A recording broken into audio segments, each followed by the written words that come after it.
Hello, my name is William Ray and I'm lead interpreter out here for St. Charles County Parks. Previously, I had introduced you all to the fiddle or the violin and its role in the world of the pioneers as they had worked their way from the east to the west. And in fact, the fiddle was very well known within the Boone family. I'm sitting here inside one of the rooms in the home that we now call the Historic Daniel Boone Home, but was in fact owned by his youngest son, Nathan Boone. Nathan and his wife Olive had 14 children. And of the 14 children, 3 of them, 2 boys and 1 of the girls, were all fiddle players. It brings a smile to my face to think about in the room upstairs right above me is where they had dances back in the 1820s and the 1830s. So the fiddle was not unknown to them at all. And the question may be raised, well, what did they play? What tunes did they play? And a tune, just so you know, is different from a song. Because a song you sing. A song has words.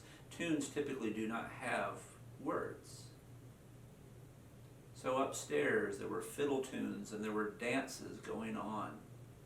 Where did they get their fiddle tunes from? How did they learn them? Well, the way that they learned them almost certainly was from another person teaching them. The tunes were passed on from person to person, and in fact that still happens today.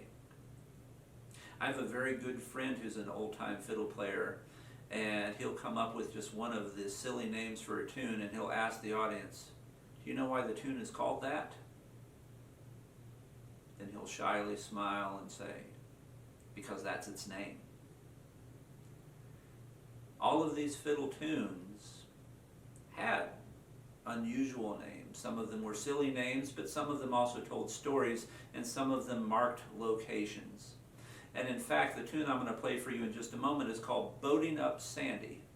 And it's a very, very old tune, and in fact it may even date back to around the time of Daniel Boone.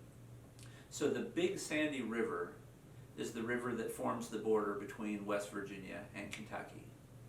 And when we talk about boating up Sandy, that could actually mean not necessarily a steamboat, but really even a flatboat or a keelboat, one of the ways that they got up and down river before the days of steam engines.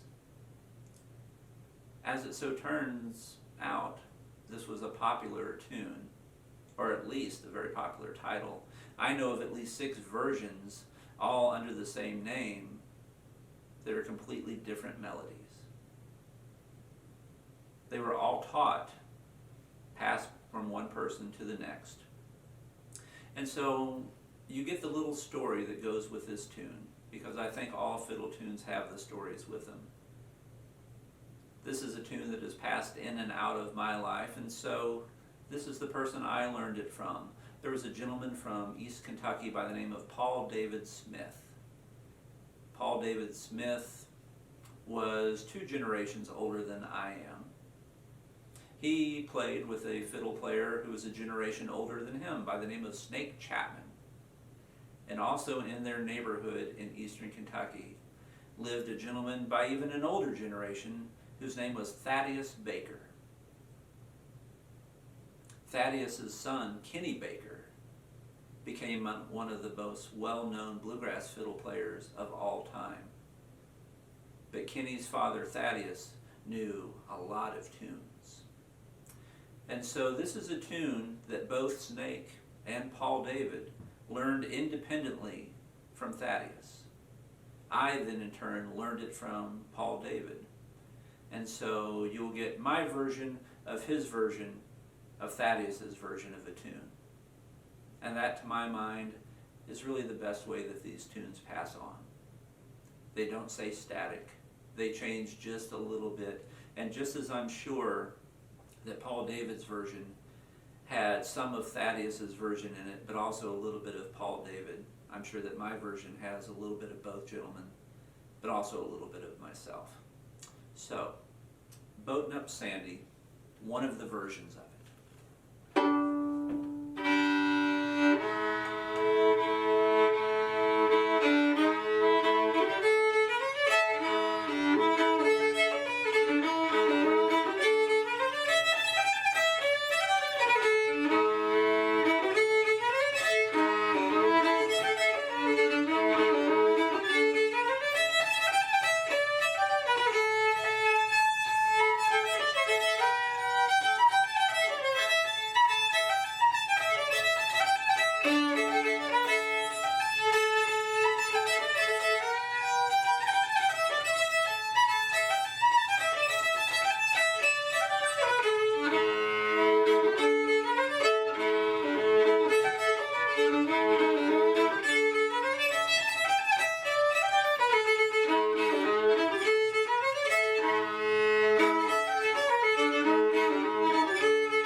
always for watching.